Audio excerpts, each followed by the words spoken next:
ప్రతి 8 నిమిషాలకు ఒక భారతీయ మహిళ ప్రాణం తీస్తున్న క్యాన్సర్ను ఊహించండి.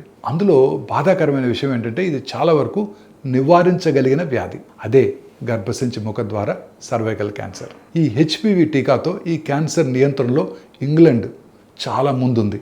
మరి మన భారత పరిస్థితి ఏంటో ఇవాళ తెలుసుకుందాం. 2008లోనే ఇంగ్లాండు హెచ్పివి టీకా కార్యక్రమాన్ని ప్రారంభించింది.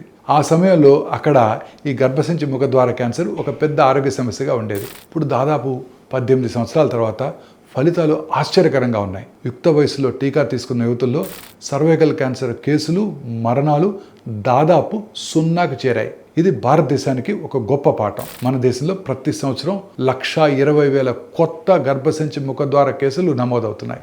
దాదాపు 80,000 మంది మహిళలు ప్రాణాలు కోల్పోతున్నారు. అయితే ఆశాజనకమైన విషయం ఏంటంటే మన దేశం కూడా సరైన దశలో ముందుకు సాగుతోంది. హెచ్పివి టీకా ఇప్పుడు మరింత ఎక్కువ మందికి అందుబాటులోకి వస్తుంది. ప్రజల్లో అవగాహన పెరుగుతుంది.